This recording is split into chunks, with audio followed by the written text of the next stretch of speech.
Hi all! So for a while now I've been trying to think of this big introduction for the Galidor Review series.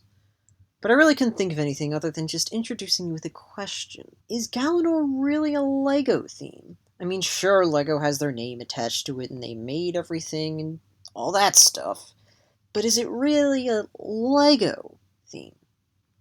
To help answer this question, we're going to start off with, in my opinion, the best mold of the figures in this entire Galidor line, Nick Bluetooth. So for those of you who don't know, Nick Bluetooth is the main character of the series. He's the hero, he's the prophesized savior of the entire outer dimension and all that weird stuff. And right off the bat, I can think of a lot of really good stuff to say about this figure. I mean, he's got the likeness with the head, he's got like hair molded in with this kind of soft plastic, and he's got clicky joints, which can also be found in like some other LEGO sets because they do use the same type of system. And then next you got this backpack, and yes, it's actually a backpack that goes all the way around his torso. Oh, and to take it off, you gotta tear off his head and then slide it along his arm. And jeez, gotta do all that just to take your bag off? What's wrong with you? You gotta take off your head? And for the time that this guy came out, he did have the best articulation of any LEGO action figure ever. He puts the Toon Nuva to shame in their articulation. He's got head movement. He's got the full Exorcist head movement. And he can look up and down.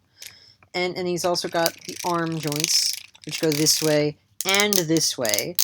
And he also has elbows! You have no idea how happy that makes me. He also has a hand swivel. And, no waist, which stinks, because it actually looks like it could happen. But he also has some nice molding down here. And he's got this, and this, and that. And, oh god, I just broke his leg. And that. And he's also got a little ball joint on the foot.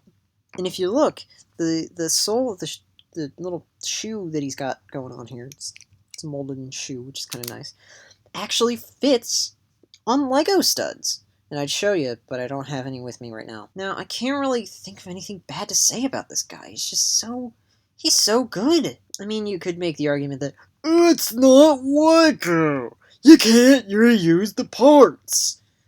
But then I'd say, well, if I stick these arms on the Nick Deluxe that I'm going to be reviewing in the future, then that makes something new, right?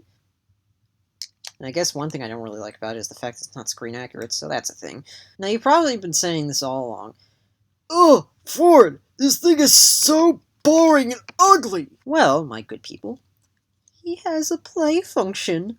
Basically, you take off his arm, and then you put this on, and it's like a robotic arm thingamajig that he can use.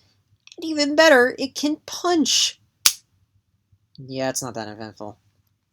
So yeah, this guy has a nice punching feature, and he can actually knock over a few figures. So now we go back to the argument. Is this really LEGO? I mean, arguably it is, because, you know, LEGO made it. But at the same time, is it meant for the audience of LEGO?